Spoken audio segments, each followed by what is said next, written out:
Hello,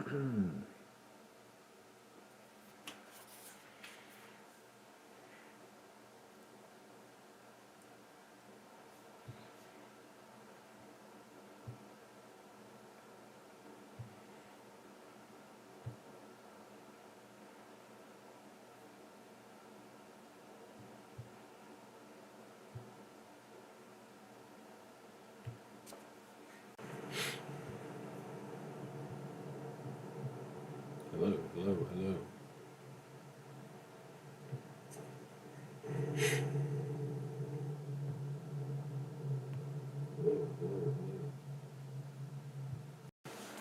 Alright. That's working.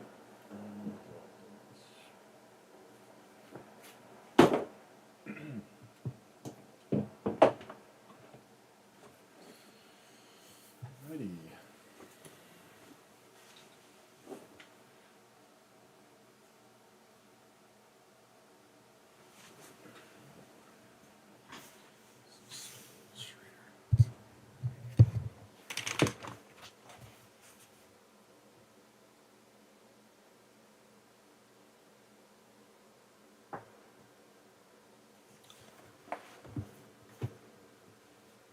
Chapter 38.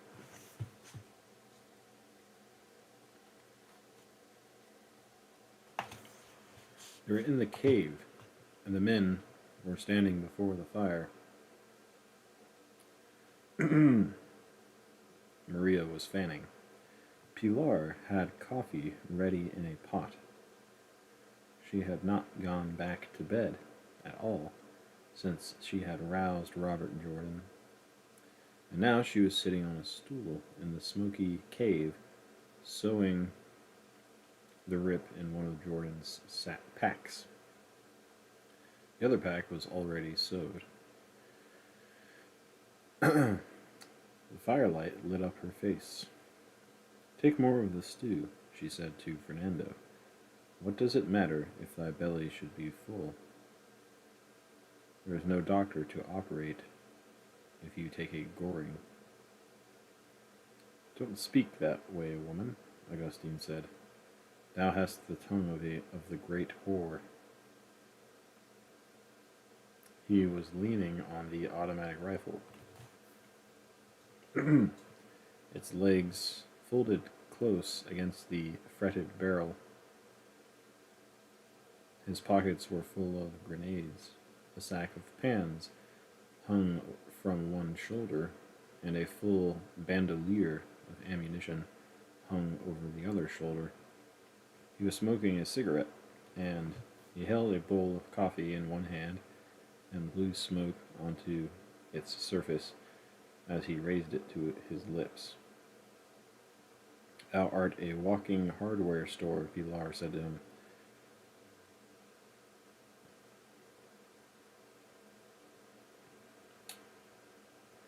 "Thou canst not walk 100 yards with all that." "Que va, woman," Augustine said. "It is all downhill." "There is a climb to the post," Fernando said, "before the downward slope commences." "I will climb it like a goat," Augustine said. "And thy brother?" he asked Eladio. "Thy famous brother has mucked off?" Eladio was standing against the wall. "Shut up," he said. He was nervous, and he knew they all knew it. He was always nervous and irritable before action. He moved from the wall to the table and began filling his pockets with grenades from one of the rawhide-covered panniers that leaned open against the table leg. Robert Jordan squatted by the pannier beside him. He reached into the pannier and picked out 4 grenades. 3 were the oval middle bomb type, serrated heavy iron with a spring level held down in position by a cotter pin with pulling rig attached. Where did these come from?" he asked Eladio. Those? Those are from the Republic. The old man brought them. How are they? Valen mas que pesan, Eladio said. They are worth a fortune apiece. I brought those, Anselmo said. 60 in one pack, 90 pounds, Ingles. Have you used those? Robert Jordan asked Pilar. Que va, have we used them? The woman said. It was with those Pablo slew the post at Otero.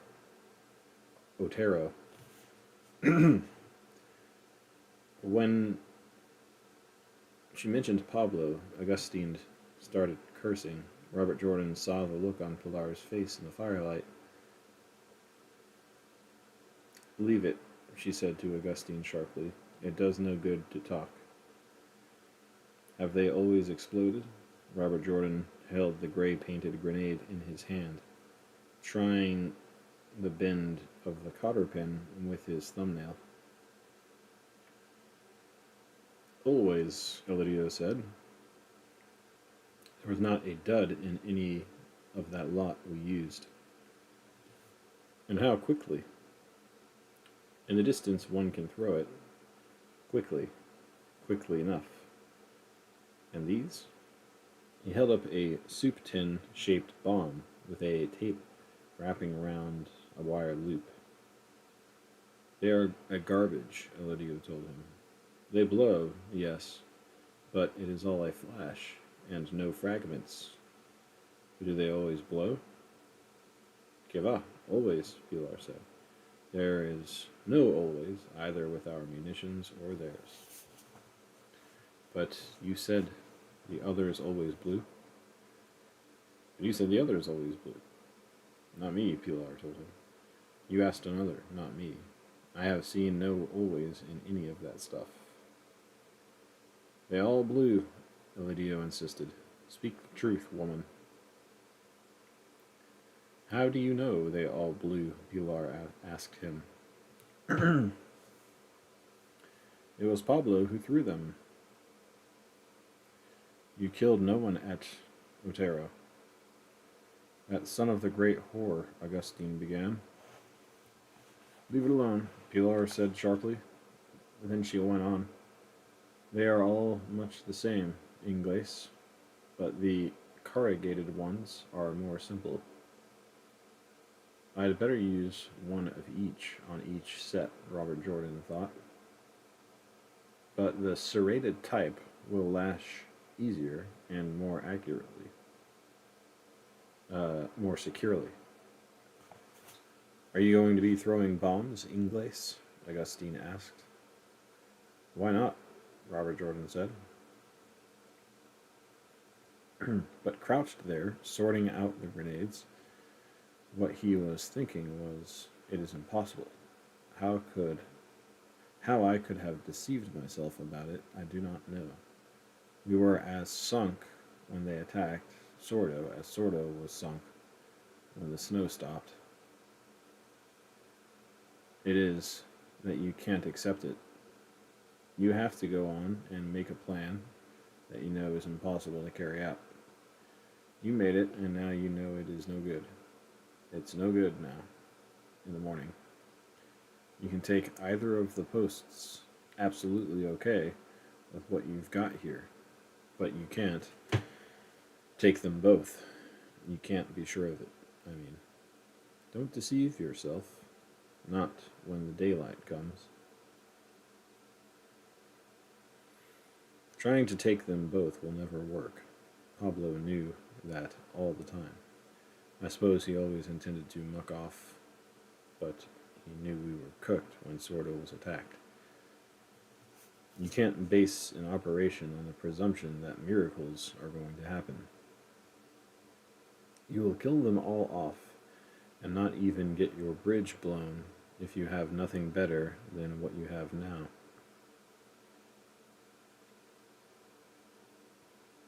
You will kill off Pilar, Anselmo, Augustine, Primitivo, this jumpy Eladio, the worthless gypsy, and old Fernando, and you won't get your bridge blown. Do you suppose there will be a miracle and Goals will get the message from Andreas and stop it? If there isn't, you are going to kill them all off with those orders. Maria, too.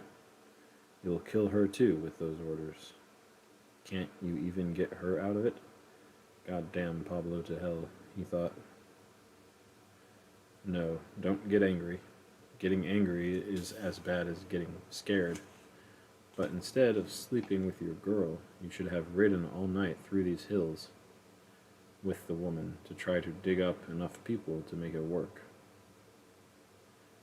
Yes, he thought, and if anything happened to me, so I was not here to blow it.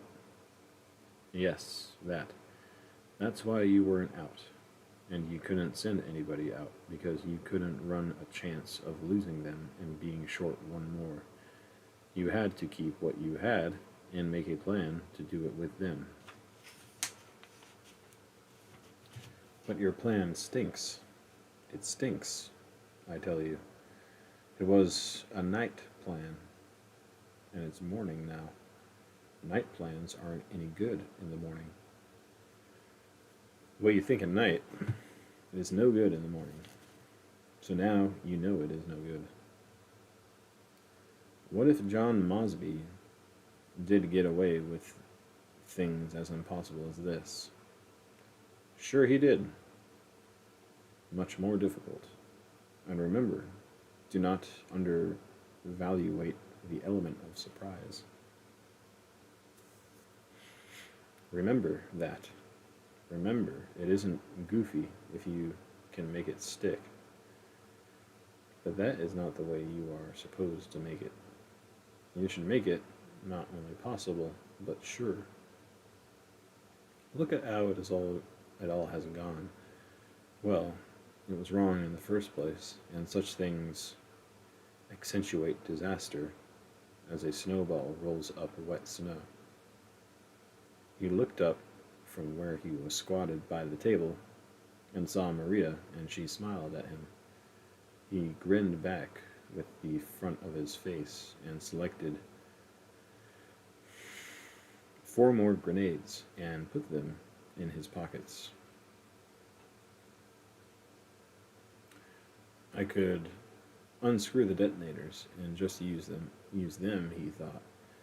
But I don't think the fragmentation will have any bad effect. It will come instantaneously with the explosion of the charge, and it won't disperse it. At least I don't think it will. I'm sure it won't. Have a little confidence, he told himself. And you, last night, thinking about how you and your grandfather were so terrific, and your father was a coward. Show yourself a little confidence now.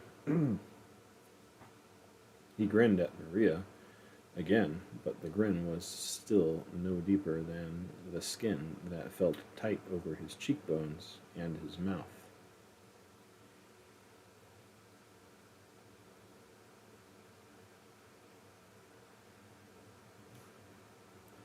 She thinks you're wonderful, he thought. I think you stink. And the Gloria, and all that nonsense that you had. You had wonderful ideas, didn't you? You had this world all taped, didn't you?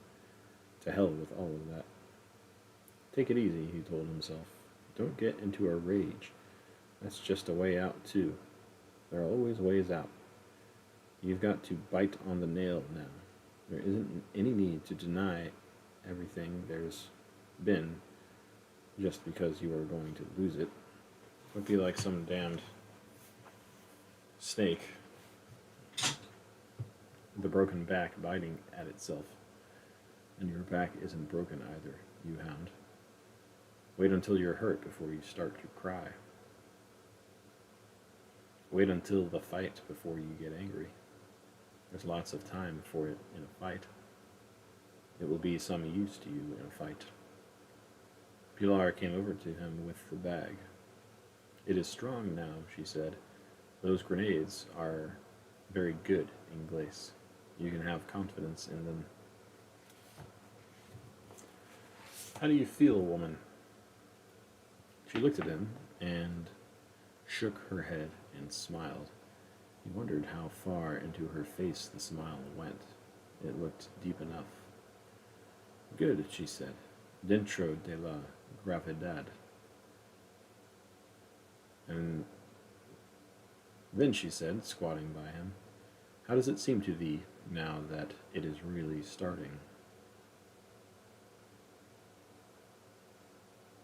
That we are few, Robert Jordan said to her quickly. To me too, she said. Very few.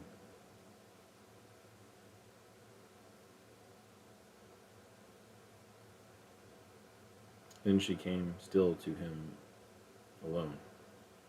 The Maria can hold the horses by herself. I am not needed for that. We will hobble them. They are cavalry horses, and the firing will not panic them.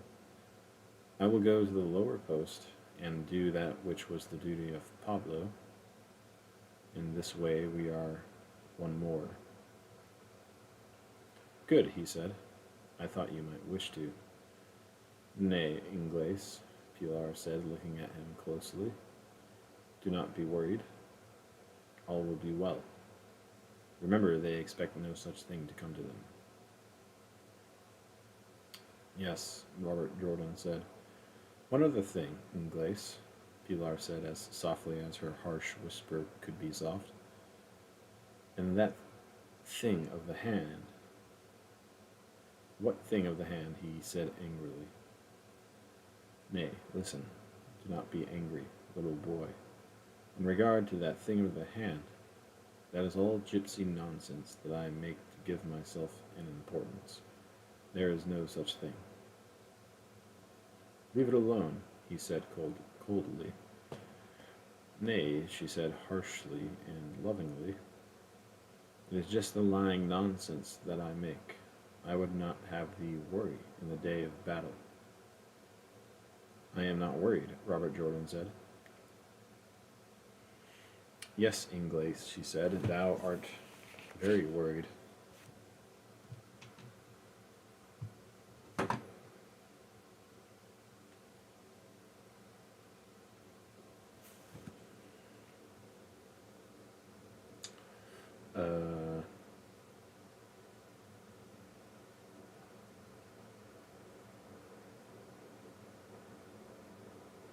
Thou art very worried, for good cause. But all will be well, Inglés. It is for this that we are born. I don't need a political commissar, Robert Jordan told her. She smiled at him again, smiling fairly and truly, with the harsh lips and the wide mouth, and said, I care for thee very much, Inglés. I don't want that now, he said. Ni tú, ni Dios. Yes, Pilar said in that husky whisper. I know. I only wished to tell thee, and do not worry. We will do all very well. Why not? Robert Jordan said, and the very thinnest edge of the skin in front of his face smiled. Of course we will. All will be well.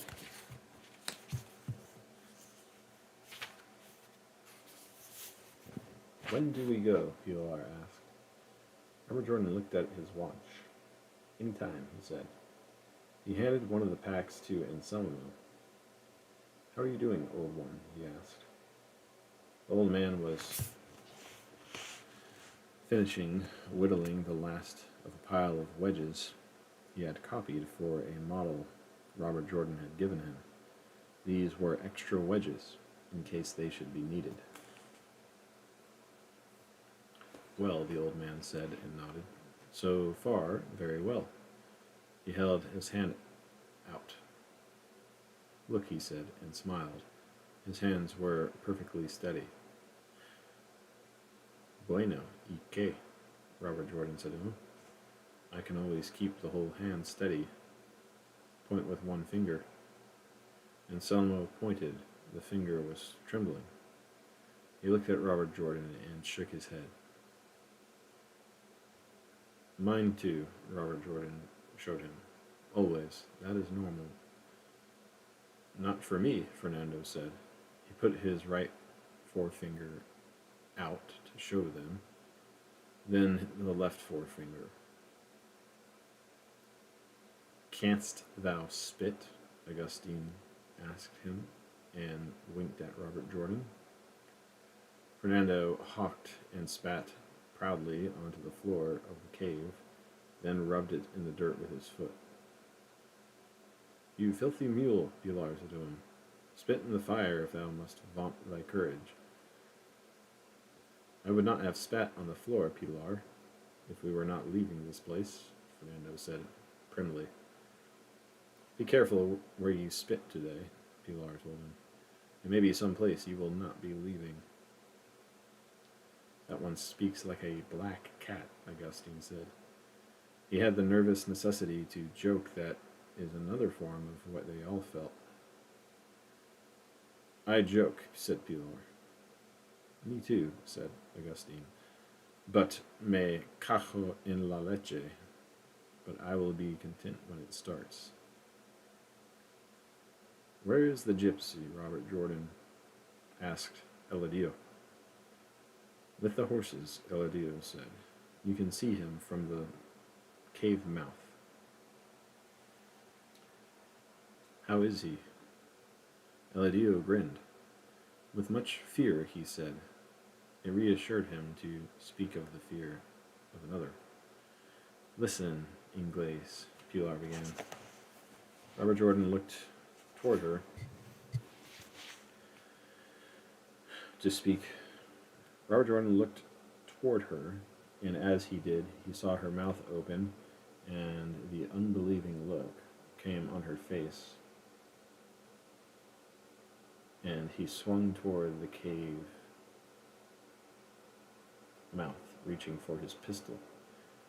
There, holding the blanket aside with one hand, the short automatic rifle muzzle with its flash cone jutting above his shoulder, was Pablo, standing short, wide, bristly-faced, his small, red round eyes looking toward no one in particular. Thou, Pilar said to him, unbelieving. Thou. Me, said Pablo evenly. He came to the cave. Hola, Inglés, he said. I have 5 from the bands of Elias and Alejandro above with their horses. And the exploder and the detonators, Robert Jordan said. And the other material? I threw them down the gorge into the river, Pablo said, still looking at no one. But I have thought of a way to detonate using a grenade. So have I, Robert Jordan said. Have you a drink of anything? Pablo asked, wearily. Robert Jordan handed him the flask, and he swallowed fast, then wiped his mouth on the back of his hand. What passes with you? Pilar asked. Nada, Pablo said, wiping his mouth. Nothing. I have come back. But what? Nothing. I had a moment of weakness. I went away, but I am come back. He turned to Robert Jordan. En el fondo no soy cobarde, he said. At bottom, I am not a coward. You are very many other things, Robert Jordan thought. Damned if you're not. Well, I'm glad to see you, you son of a bitch. First was all I could get from Elias and Alejandro. 5 was all I could get from Elias and Alejandro, Pablo said. I have ridden since I left here. 9 of you could never have done it. Never. I knew that last night when the Inglés explained it. Never. There are 7 men and a corporal at the lower post. Suppose there is an alarm, or that they fight. He looked at Robert Jordan now. When I left, I thought you would know that it was impossible and would give it up. Then after I had thrown away that material, I saw it in another manner. I am glad to see thee, Robert Jordan said. He walked over to him. We are all right with the grenades. That will work. The other does not matter now. Nay, Pablo said, I do nothing for thee. Thou art a thing of bad omen. All of this comes from thee, Sordo also. But after I had thrown away thy material, I found myself too lonely. Thy mother, Pilar said. So I rode for the others to make it possible for it to be successful. I have brought the best that I could get. I have left them at the top so I could speak to you first. They think I am the leader. Thou art, Pilar said, if thee wishes. Pablo looked at her and said nothing. Then he said simply and quietly, I have thought much since the thing of Sordo. I believe if we must finish together. But thou, Inglés, I hate thee for bringing this to us. But Pablo, Fernando, his pockets full of grenades, a bandolier of cartridges over his shoulder, he still wiping in his pan of stew with a piece of bread, began, Do you not believe the operation can be successful? Night before last, you said you were convinced it would be.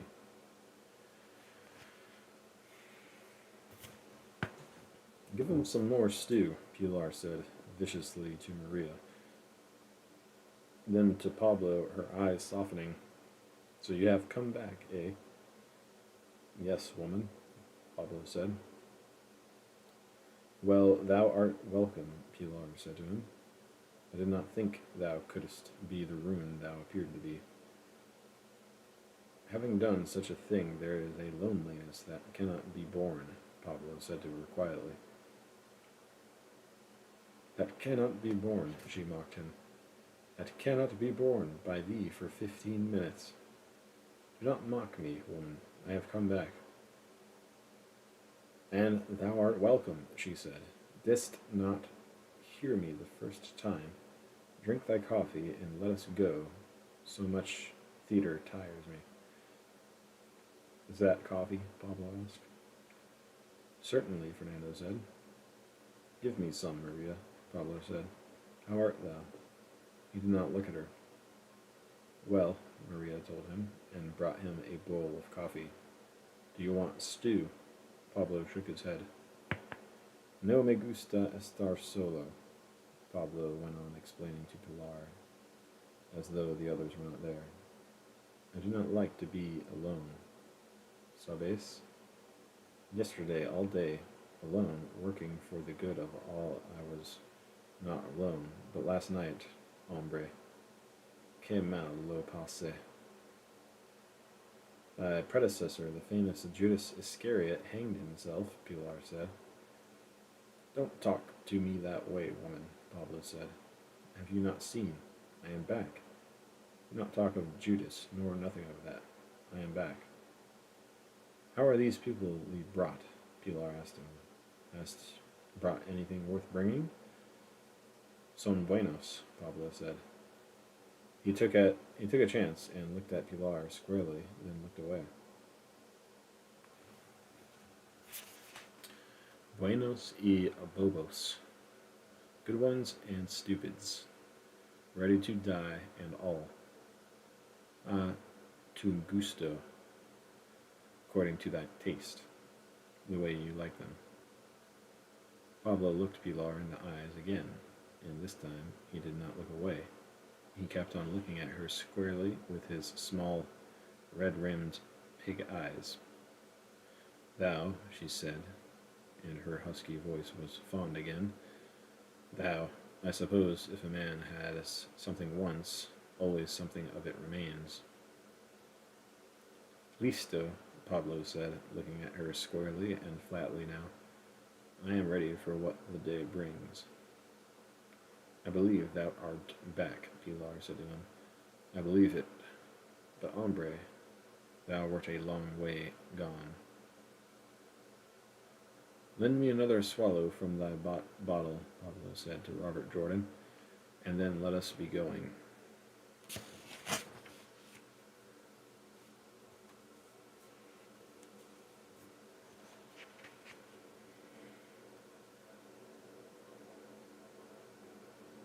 Told you he'd be back.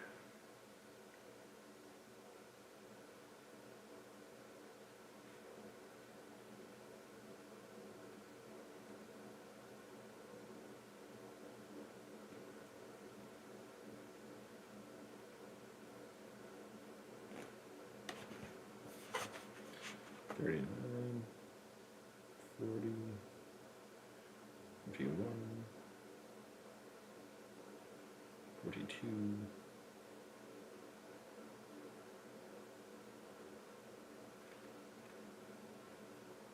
43 is kind of.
Chapter 39.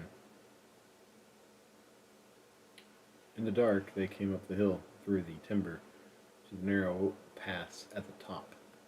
They were all loaded heavily, and they climbed slowly. The horses had loads, too, packed over the saddles. We can cut them loose if it is necessary, Pilar had said.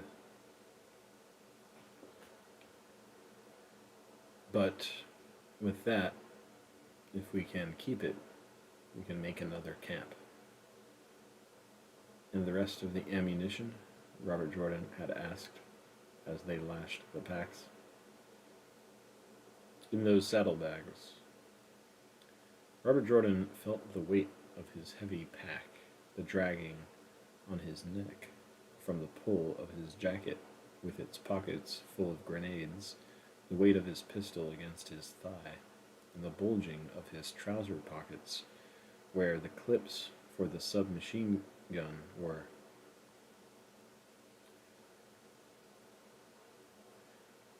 In his mouth was the taste of the coffee. In his right hand he carried the submachine gun, and with his left hand he reached and pulled up the collar of his jacket to ease the pull of the pack straps. Inglés, Pablo said to him, walking close behind him in the dark. What, man?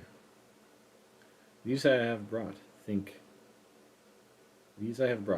this is to be successful because I have brought them, Pablo said. Do not say anything to disillusion them. Good, Robert Jordan said. Let us make it successful. They have 5 horses, sabes? Pablo said cautiously. Good, said Robert Jordan. We will keep all the horses together. Good, said Pablo, and nothing more. I didn't think you had experienced any complete conversion on the road to Taurus, old Pablo, Robert Jordan thought. No, your coming back was miracle enough. I don't think there will ever be any problem about canonizing you. With those 5, I will deal with the lower post, as well as Sordo would have, Pablo said. I will cut the wire and fall back upon the bridge as we convened. We went over this all 10 minutes ago, Robert Jordan thought. I wonder why this now? There's a possibility of making it to Grados, Pablo said. Truly, I have thought much of it. I believe you've had another flash in the last few minutes, Robert Jordan said to himself. You have had another revelation, but you're not going to convince me that I am invited. No, Pablo, do not ask me to believe too much. Ever since Pablo had come into the cave and said he had 5 men, Robert Jordan felt increasingly better. Seeing Pablo again had broken the pattern of tragedy into which the whole operation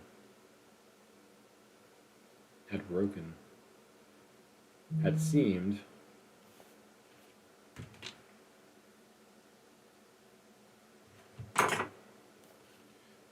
the pattern of tragedy into which the whole operation had seemed grooved ever since the snow, and since Pablo had been back, he felt not that his luck had turned, since he did not believe in luck, but that the whole thing had turned for the better, and that now it was possible.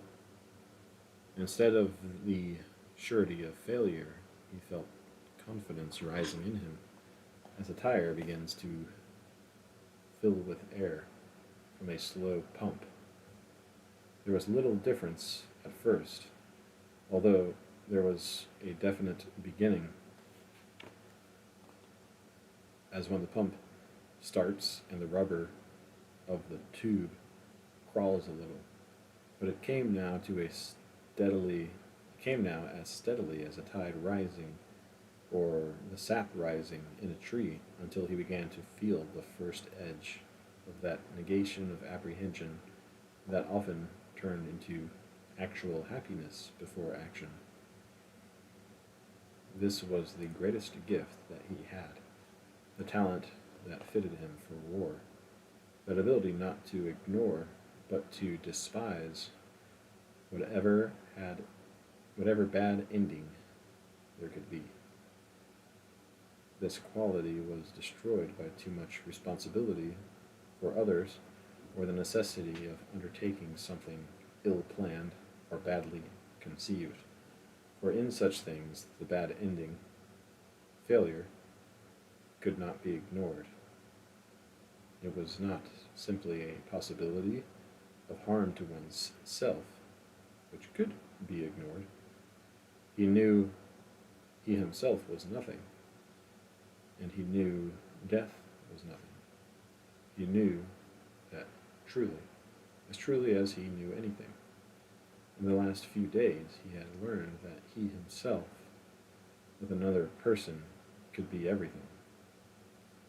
But inside himself, he knew that this was the exception. That we have had, he thought, in that I have been most fortunate. That we have had, he thought, in that I have been most fortunate. That was given to me, perhaps, because I never asked for it. That cannot be taken away nor lost. But that is over and done with now, on this morning, and what there is to do now is our work. And you, he said to himself, I am glad to see you getting a little something back that was badly missing for a time. But you were pretty bad back there. I was ashamed enough of you there for a while. Only I was you. There wasn't any me to judge you. We were all in bad shape. You and me and both of us. Come on now. Quit thinking like a schizophrenic. One at a time now. You're all right again. Now. But listen, you must not think of the girl all day, ever. You can do nothing now to protect her, to keep her out of it. And that you are doing. There are evidently going to be plenty of horses, if you can believe these signs. The best thing you can do for her is to do the job well and fast and get out. And thinking of her will only handicap you in this. So do not think of her ever. Having thought this out, he waited until Maria came up walking with Pilar.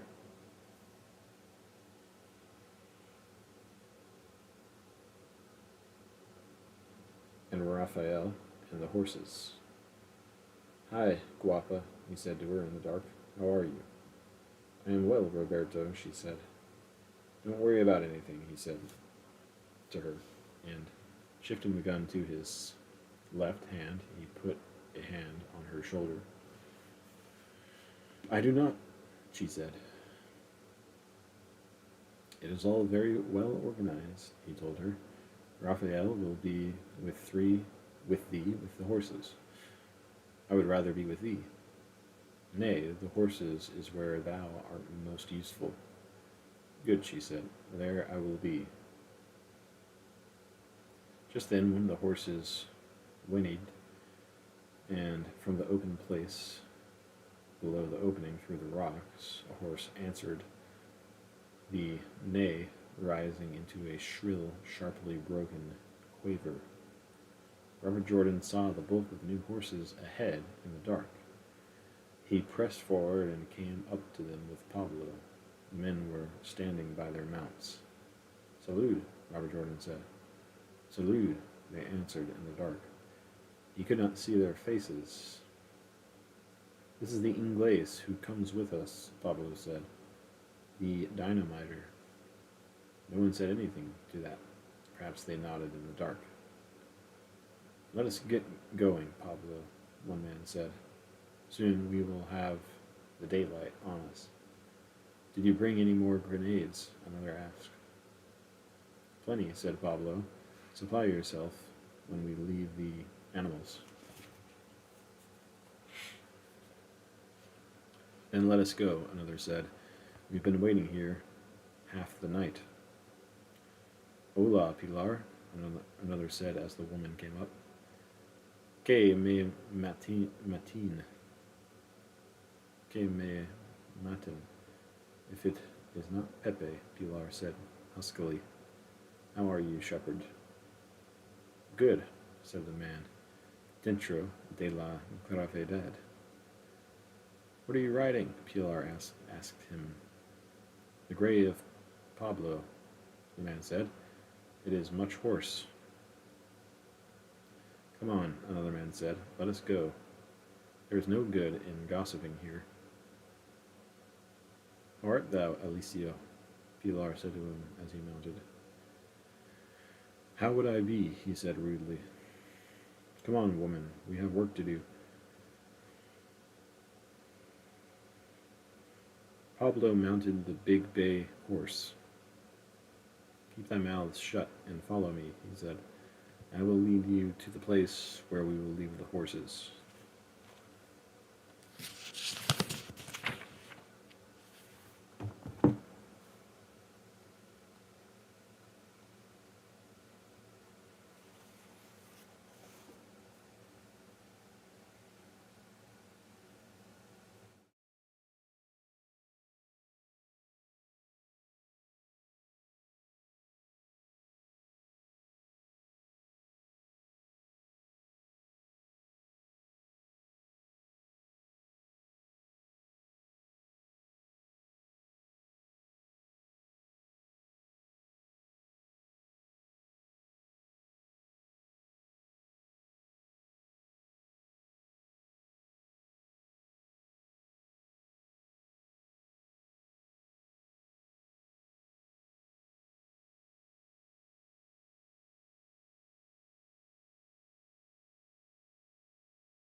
Chapter 40.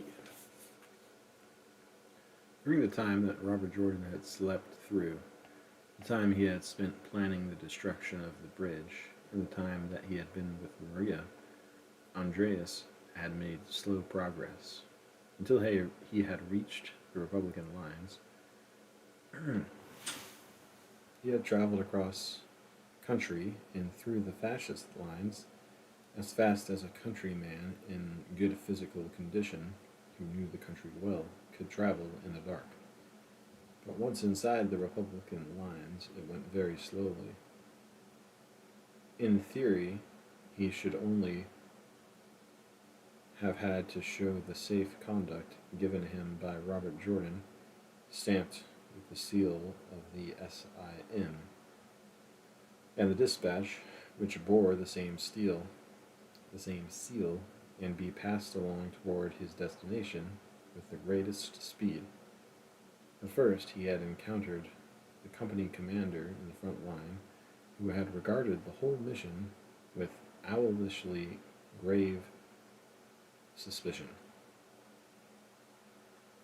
He had followed this company commander to battalion headquarters, where the battalion commander, who had been a barber before the movement, was filled with enthusiasm on hearing the account of his mission. This commander, who was named Gomez, cursed the company commander for his stupidity, patted Andreas on the back, gave him a drink of bad brandy, and told him that he himself, the ex-barber, had always wanted to be a guerrillero, guerrillero.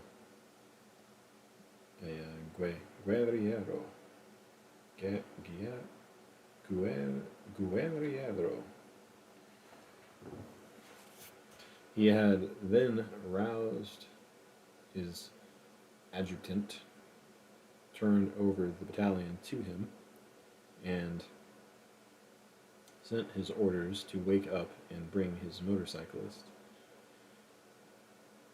Instead of sending Andreas back to brigade headquarters with the motorcyclist, Gomez had decided to take him there himself in order to expedite things, and with Andreas holding tight onto the seat ahead of him, they roared, bumping down the shell-pocked mountain road between the double row of big trees, the headlight of the motorcycle showing their whitewashed bases and the places on the trunks where the whitewash and bark had been chipped and torn by shell fragments and bullets during the fighting along this road in the first summer of the movement.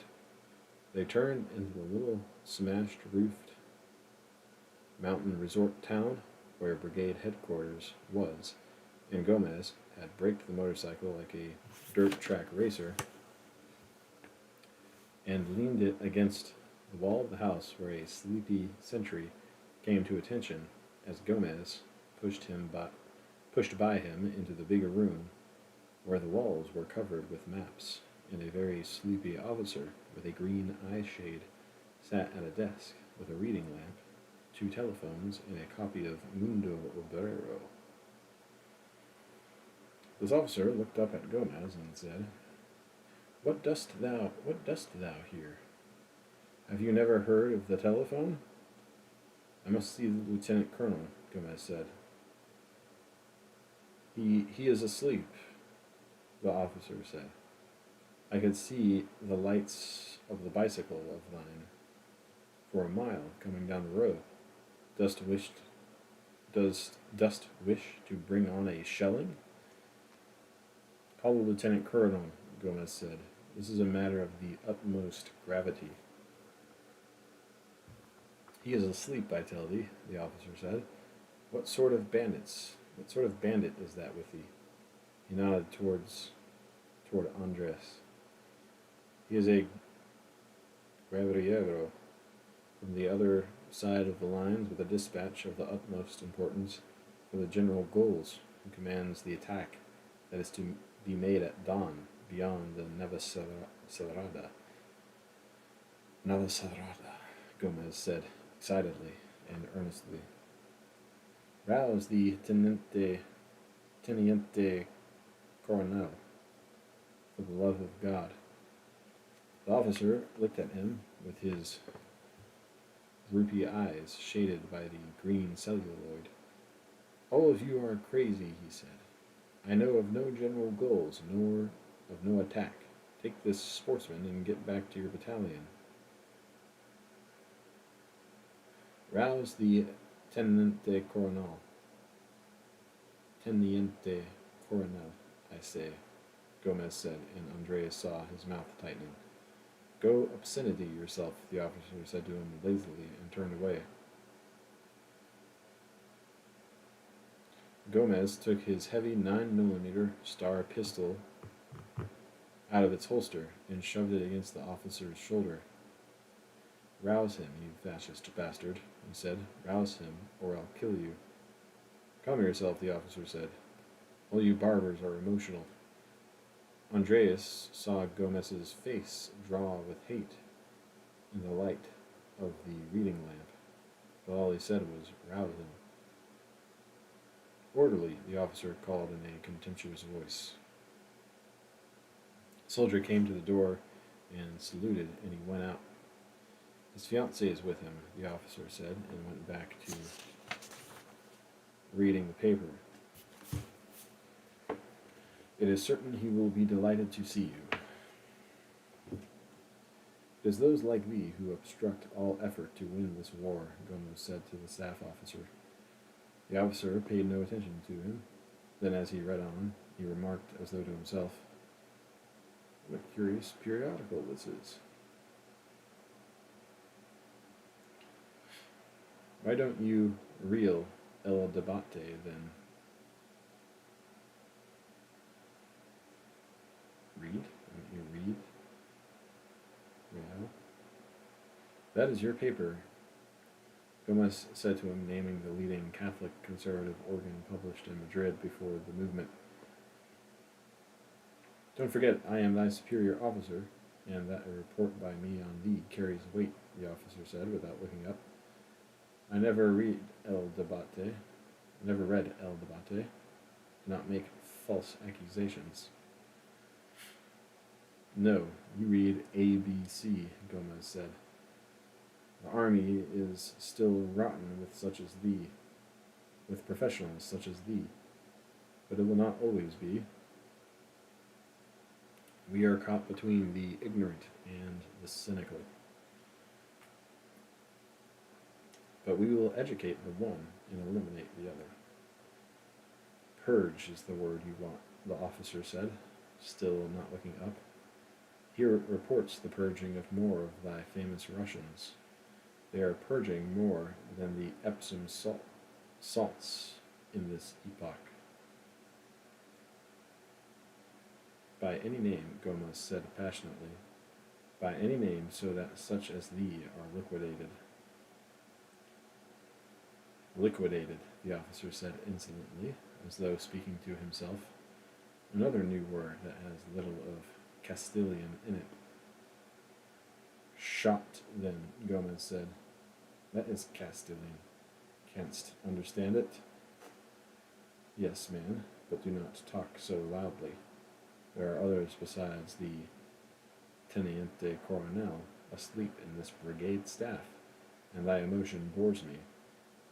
It was for that reason that I always shaved myself. I never liked the conversation. Gomez looked at Andreas and shook his head. His eyes were shining with the moistness that rage and hatred can bring. But he shook his head and said nothing, as he stored it all away for some time in the future. He had stored much in the year and a half in which he had risen to the command of a battalion in the Sierra, and now, as the lieutenant colonel came into the room in his pajamas, he drew himself stiff and saluted.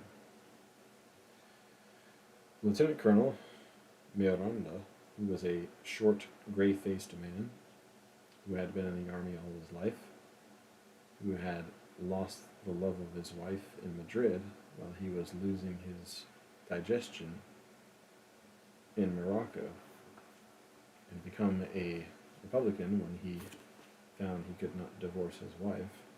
There was never any question of recovering his digestion. Had entered into the Civil War as a lieutenant colonel. He had only one ambition, to finish the war with the same rank. He had defended the Sierra well, and he wanted to be left alone there to defend it whenever it was attacked. He felt much healthier in the war, probably due to the forced curtailment of the number of meat courses. He had an enormous stock of sodium bicarbonate. He had his whiskey in the evening. His 23-year-old mistress was having a baby, as were nearly all the other girls who had started out as milicianas in the July of the year before. And now he came into the room, nodded in answer to Gomez's salute, and put out his hand. "What brings thee, Gomez?" he asked, and then to the officer at the desk, who was his chief of operation, "Give me a cigarette, please, Pepe." Gomez showed him Andreas's papers and the dispatch. The lieutenant colonel looked at the salvoconducto quickly, looked at Andreas, nodded and smiled, and then looked at the dispatch hungrily. He felt of the seal, tested it with his forefinger, then handed both the safe conduct and dispatch back to Andreas. "Is the life very hard there in the hills?" he asked. "No, my lieutenant colonel," Andreas said. "Did they tell thee where would be the closest point to find General Gould's headquarters?" "Navacerrada, my lieutenant colonel," Andreas said. "The Inglés said it would be somewhere close to Navacerrada, behind the lines, to the right of there." "What Inglés?" the lieutenant colonel asked quietly. "The Inglés who was with us as a dynamiter." The lieutenant colonel nodded. It was just another sudden, unexplained rarity of this war. The Inglés who was with us as a dynamiter. "You had better take him, Gomez, on the motor," the lieutenant colonel said. "Write them a very strong salvoconducto to the Estado Mayor of General Goals for me to sign," he said to the officer in the green celluloid eyeshade. "Write it on the machine, Pepe. Here are the details." He motioned for Andres to hand over his safe conduct, and put on 2 seals. He turned to Gomez. "You will need something strong tonight." "It is rightly so. People should be careful when an offensive is projected. I will give you something as strong as I can make it." Then to Andreas, very kindly, he said, "Dost wish anything to eat or to drink?" "No, my lieutenant colonel," Andreas said. "I am not hungry. They gave me cognac at the last place of command, and more would make me seasick." "Did you see any movement or activity opposite my front as you came through?" the lieutenant colonel asked Andreas politely. "It was as usual, my lieutenant colonel. Quiet, quiet." "Did I not meet thee in Cercedilla, about Cercedilla, about 3 months back?" the lieutenant colonel asked. "Yes, my lieutenant colonel." "I thought so." The lieutenant colonel patted him on the shoulder. "You were with the old man, Anselmo. How is he?" "He is well, my lieutenant colonel," Andreas told him. "Good. It makes me happy," the lieutenant colonel said. The officer showed him what he had typed, and he read it over and signed it. "We must go now quickly," he said to Gomez and Andreas. "Be careful with the motor," he said to Gomez. "Use your lights. Nothing will happen from a single motor, and you must be careful. My compliments to Comrade General Goals. We met after Peguarinos. He shook hands with them both. Button the papers inside thy shirt, he said. There is much wind on a motor. After they went out,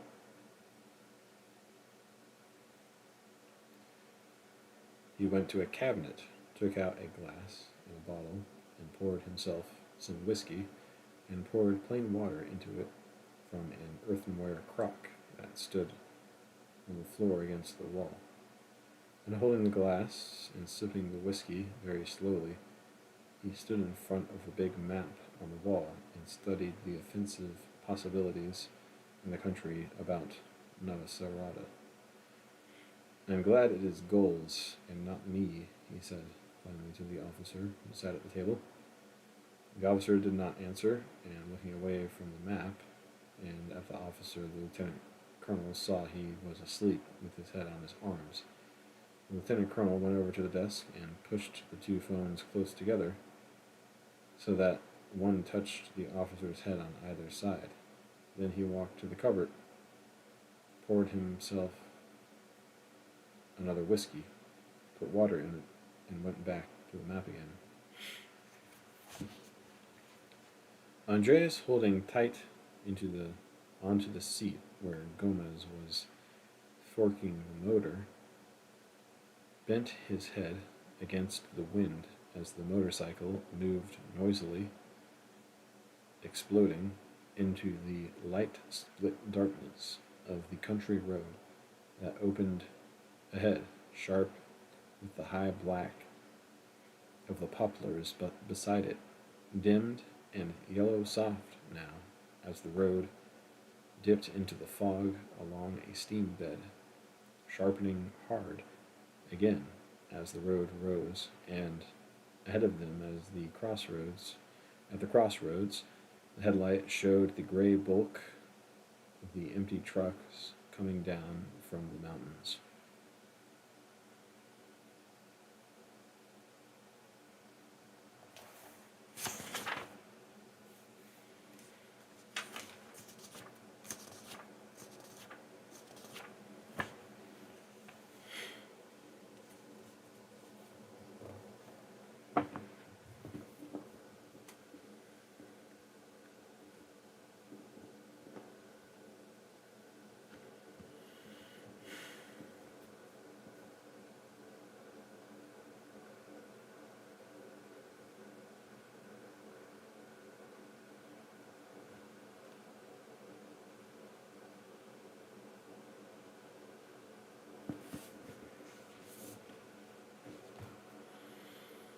I guess that's the bridge.